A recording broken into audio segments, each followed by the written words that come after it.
Some of us don't know much about the difference between a solid and a pearl cover stock. There are some videos and articles about that, so I will condense all I know as follows.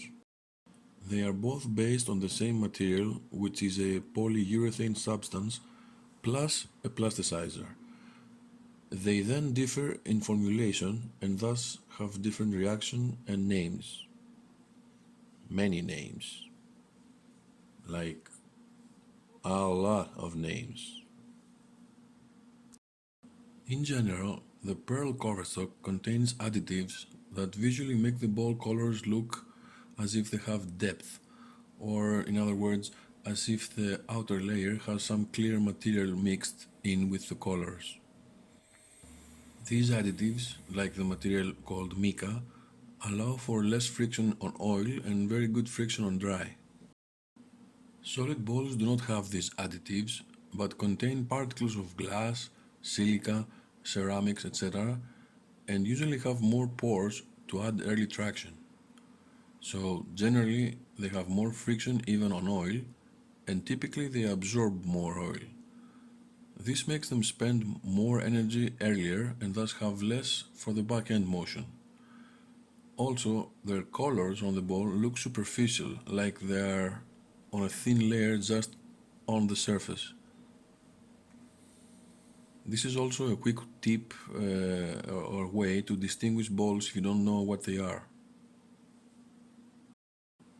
But what about the same formulation of cover stock in pearl and solid types? How different are those? Well, if I worked in a bowling company in the chemical department, I would know. But what we can do is we can see how they look under the laser scanner. So here I have two of my personal bowling balls that have the same cover stock called Semtex CFI in solid and pearl version. It's the Scandal Solid and the Scandal Pearl from Hammer. For some reason, I didn't have much success with the solid one yet. It seems to just spend all of its energy in the first 25 feet of the lane. If you have one and made it work, drop a line in the comments on how you did it and what your strats as a player are, speed, RPM, max rotation, etc. Thanks. Both have the same number of games on them, so we don't have to worry about that parameter. Also, I signed both of them to around 5200 grit, so that we eliminate another parameter that could influence what measurements we will see. So before I explain why I'm doing this, let me say this about surface. If we go to a microscopic level, we will see anomalies on the ball, right? Valleys and peaks, teeth, whatever everyone calls it. The scanner can measure two very important characteristics of these anomalies that create reaction. The RA, which is the height of the peaks or teeth. The higher the RA, the more traction the ball will have. The USB-C bowling ball study has found that RA is one of the top 3 factors that determine ball motion. The second characteristic is the RS, which is the distance between the peaks. This can be measured in 2 modes. One takes into account the distance between just the larger peaks, and the second mode measures the distance between the tiny ones. So, in other words, this shows us how densely packed are the large and small peaks of the cover stock. The RS is also one of the top factors that determine ball motion. So, why am I doing this test? Well, I was wondering if those numbers will be different or similar on same surface balls with the same cover stock formulation, but between the solid and pearl version. So let's find out. I have combined both balls to compare, and here we have the grit average. And as you see, it is nearly identical. Red is the solid and green is the pearl ball. Let's move on to the RA, which is the difference in height of the teeth of the ball. Also here very similar, almost identical measurements. This has probably more to do with the fact that I surfaced both balls at the same grit, so it was sort of expected, but it's nice to verify that it's so consistent regardless of cover stock type.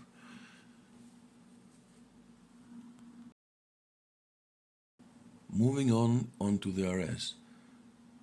This particular one is the version that measures the distance between the larger features, the larger peaks and valleys. Here, it seems that the Pearl ball has more distanced peaks valleys than the solid ball. I have calculated that they are 25% more distant on average, so maybe it translates to 25 less dense peaks and valleys for the Pearl compared to the corresponding solid cover. Interesting.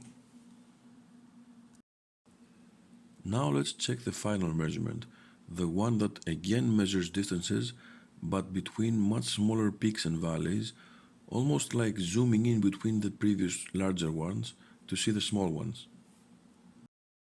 Here we see that the solid ball has a significantly lower distance between these features, a 0.0029 of an inch, almost half of the Pearl, which is at 0.0051.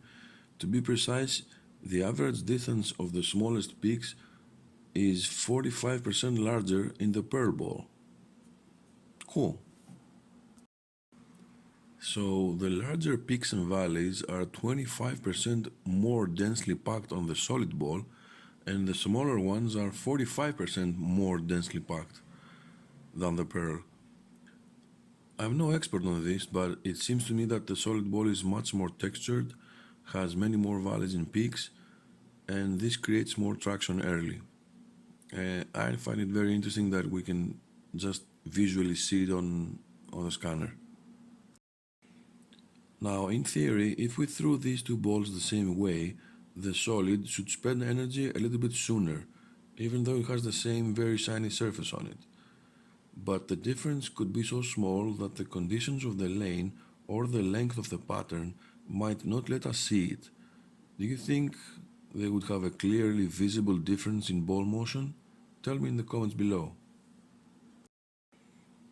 This could be a test for when we can get back on the lanes, even though it is hard for humans to throw two exactly identical shots in targeting and speed.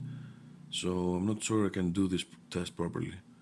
Hey, anyone want to send me a bowling robot like Earl? Anyway, that's it for today.